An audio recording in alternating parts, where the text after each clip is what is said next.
Good morning friends, myself doctor Shilpi Jaiswal. आज हम लोग बात करेंगे प्राचीन राजनीतिक विचारक मनु के बारे में और इनकी जो रचना है मनुस्मृति, कि इन्होंने मनुस्मृति के अंतर्गत अपने क्या विचारों का प्रतिपादन किया है, इस पर आज हम लोग थोड़ा गहन और विश्लेषण करेंगे। बात करें अगर मनु की कि ये जो भारत की जो प्राचीन विचारधारा है उसमें मनु असाधारण महत्व रखते हैं और उन्हें प्रथम विधिवेत्ता या फर्स्ट लॉ गिवर भी कहते हैं। कि इन्होंने पहला ये जो प्रथम जो विधि है, जो लॉ है, वो उसके प्रदान करता है। मनु जो है वो मानव जाति के आदि पुरुष हैं। ऋग्वेद में 4 बार मनु को मानव सृष्टि का प्रवर्तक और समस्त मानव जाति का पिता कहा गया है। मनु जो है वो यज्ञ प्रथा का प्रारंभ करने वाले और विश्व का प्रथम यज्ञकर्ता थे। मनु के बारे में ये आम धारणा है कि स्वयंभू मनु जो है वो आदि धर्मशास्त्र के प्रणेता हैं और धर्मशास्त्र विषयक समस्त ज्ञान उन्हीं के द्वारा प्रारंभ किया गया। इनके द्वारा जो रचित मनुस्मृति है उसे विधि की संपूर्ण व्यवस्था की आधारशिला माना जाता है। मनुस्मृति केवल धर्मशास्त्र का ही नहीं वरन एक ऐसा ग्रंथ है जिसमें मनुष्य के समस्त सामाजिक जीवन की व्यवस्था का विवेचन किया गया है। आज हम लोग इसी के बारे में बात करेंगे कि सामाजिक जीवन के बारे में मनु के क्या विचार हैं। इसके बारे में हम लोग गहन अध्ययन करेंगे। पहले मनु जो है वो ये कहते हैं कि उसकी राजा जो होगा वो संपूर्ण प्रजा का एक रक्षक के रूप में होगा। और यहाँ पर मनु जो है वो अपनी राज्य की उत्पत्ति के सिद्धांत के अंतर्गत ये कहते हैं कि उसका राज्य की उत्पत्ति का जो सिद्धांत है वो दैवी सिद्धांत है और यहाँ पर राजा जो है वो दैवी शक्ति से युक्त होगा। और मनु एक कहता है कि उसका जो राजा है वो 8 राजाओं के गुणों को अपने अंदर धारण किए हुए होगा। यानी 8 जो देवता हैं वो अपने गुणों को मनु के राजा को प्रदान करते हैं। तो इसलिए यहाँ पर राजा जो है एक दैवी शक्ति से युक्त होता है। वर्तमान समय में अगर हम देखें तो प्रत्येक जो कंट्री है वहाँ पर एक कॉन्स्टिट्यूशन है, जैसे इंडिया में भी है सुप्रीमेसी ऑफ कॉन्स्टिट्यूशन, यानी संविधान की सर्वोच्चता की बात की गई है। यानी कि कोई भी सुप्रीम नहीं है, कॉन्स्टिट्यूशन इज सुप्रीम। तो यानी कि जो कॉन्स्टिट्यूशन है उसके प्रावधानों का पालन करना हमारा कर्तव्य है और हम कंपेल्ड भी हैं। लेकिन मनु के समय में ऐसी व्यवस्था नहीं थी। वहाँ पर राजा जो था वही सर्वे सर्वा था। लेकिन मनु ने जो दैवी सिद्धांत दिया वो वेस्टर्न पॉलिटिकल थिंकर के दैवी सिद्धांत या डिवाइन थ्योरी से बिल्कुल डिफरेंट है। मनु यहाँ कहते हैं कि उसका राजा तो पूरी दैवी शक्ति से युक्त होगा लेकिन वो धर्म के अधीन होगा, यानी वो कोई ऐसा कार्य नहीं करेगा जो धर्म के विरुद्ध हो। और मनुस्मृति के बारे में बात करें तो इसमें 12 अध्याय हैं, 2694 श्लोक हैं और ये मनुस्मृति काफ़ी महत्वपूर्ण है और अक्सर कंपटीशन में पूछता है कि किसमें कितने अध्याय थे, कितने श्लोक थे, इसलिए यहाँ पर आपको ये पता होना चाहिए। सामाजिक विचारों में बात करें तो मनु ने जो सोशल लॉ दिए हैं, जो उसकी सामाजिक विचार है वो ये कहता है कि यहाँ पर वर्ण व्यवस्था और आश्रम व्यवस्था, ये सारी बातें मनु करते हैं। और वर्ण व्यवस्था की बात करें तो मनु ये कहते हैं कि हमारे समाज में वर्ण व्यवस्था होगी, यानी उन्होंने मनुस्मृति के अंतर्गत उन्होंने ये कहा कि वर्ण व्यवस्था होगी। उनका कहना है कि सृष्टि के प्रारंभ में ब्रह्मा ने अपने मुख से ब्राह्मण, भुजाओं से क्षत्रिय, जांघों से वैश्य और चरणों से शूद्रों का निर्माण किया। और जैसा वर्णों का ये जो क्रम है उसी के अनुसार उसको बुद्धि भी प्रदान की। यहाँ पर मनु ये कहते हैं कि मैंने ब्राह्मण तथा अन्य वर्णों के कर्म ज्ञान को मनुस्मृति के अंतर्गत बताया है।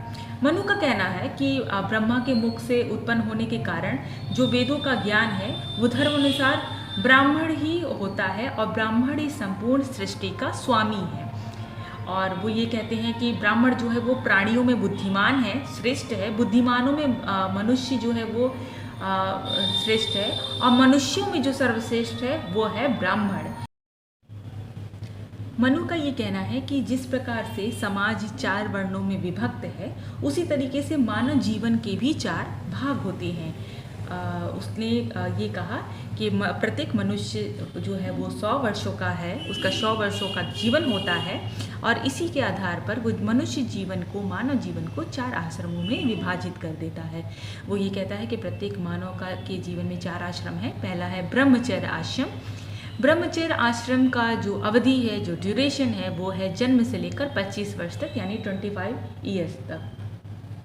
वो ये कहते हैं कि 25-25 वर्ष के अंतराल में ये 4 भागों में मैंने विभक्त कर दिया। पहला है ब्रह्मचर्य, जिसके आधार पर मनुष्य को क्या करना है कि वह स्वाध्ययन करे, अध्ययन करे, यज्ञ में आहुति देकर यज्ञ कर्म करे, भिक्षा द्वारा निर्वाह करे, अपने जीवन को खतरे में डालकर भी अपने आचार्य की, यानी अपने टीचर की, अपने गुरु की सेवा करे और उनके प्रति अपनी भक्ति रखे। यहाँ पर वो ये कहते हैं कि यहाँ पर उनका कहना है कि जो बालकों का बौद्धिक विकास है, जो वेद अध्ययन है, यज्ञ करना, ये सारी जो चीज़ें वो जो सीखता है वो ब्रह्मचर्य आश्रम में ही सीखता है।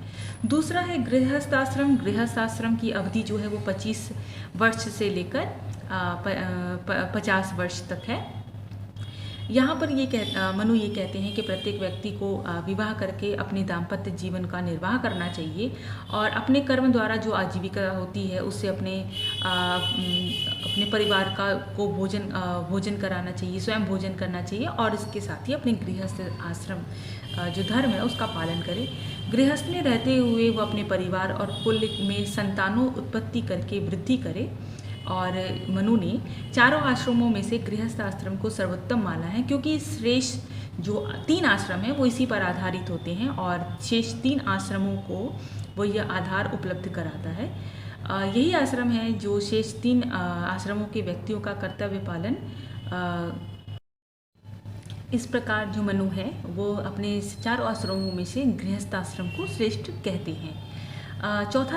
तीसरा जो उन्होंने बात करते हैं वो है वानप्रस्थ आश्रम का। वानप्रस्थ आश्रम की जो अवधि है वो 50 से 75 वर्ष की अवधि है। यहाँ पर मनु ये कहते हैं कि जो प्राणी ब्रह्मचर्य का पालन करे, जमीन पर सोए, बाल न कटवाए इत्यादि, और इसके साथ ही यज्ञ करे, देवताओं, अपने पितरों और अतिथियों की पूजा करे और वन्य पदार्थों का भोजन करे, यहाँ पर उसका यही कर्तव्य है।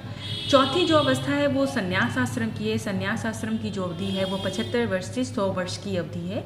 यहाँ पर मनु ये कहते हैं कि संन्यास आश्रम में मनुष्य है वो सन्यासी का जीवन व्यतीत करे और आंतरिक और बाह्य दोनों रूपों से अपने आप को पवित्र रखे। उसे अपनी इंद्रियों को संयम में रखना चाहिए, इट्स मीन अपने इमोशन को कंट्रोल में रखना चाहिए और इसके साथ ही साथ नए काम का शुभारंभ न करे, कोई धन संपत्ति को अर्जित न करे और न ही अपने पास रखे।